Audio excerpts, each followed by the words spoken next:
বুধবার সকালে ধর্মনগর পুর পরিষদের ২ নম্বর ওয়ার্ডের রত্নাকর বাজারে আসলে দুই যুবক তার ২ ভরির স্বর্ণের চেইন ছিনিয়ে নেয়। মহিলার চিৎকারে স্থানীয়রা ছুটে আসার আগে অভিযুক্তরা পালিয়ে যায়। পরে ধর্মনগর থানার পুলিশ মামলা নিয়ে ছিনতাইকারীদের অনুসন্ধান শুরু করে।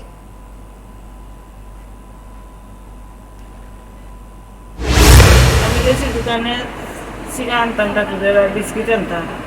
আইসে দুইটা ছেলে, একটা ছেলে বাইক লইয়া ইয়া দাঁড়াই দিয়েছে বাইকের মধ্যে, আর একটা ছেলে ইয়া নামছিল। আমি কইছে দাদা আমার একটা ক্যারি ব্যাগ দেন। আর আমি আসলাম বুয়াত বেঞ্চের মধ্যে, হঠাৎ করে মানে দাঁড়ানি হয়েছে, ব্যাগও রয়েছে দোকানদারের হাতে, ব্যাগ নিছে না।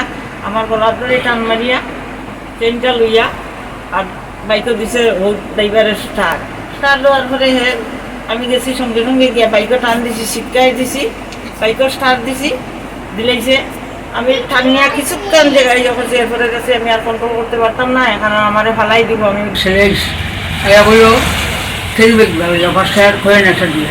একজন না দুজন ছেলে? ছেলে একটা আছে জানো, বাইকের মধ্যে একটা আছে। আচ্ছা আচ্ছা, আমি তখন করছি, ক্যারিব্যাগ দিছি, যার ফলে দেখি এখন আইসা উঠে আমি তো মোবাইল ওইটা বাংলা সাথে তখন আমি ব্যাগ আনার দিয়েছি, এর মধ্যে শুনতাম চিৎকার, আমার বইম পড়ছে, ডুবিয়া গেছি।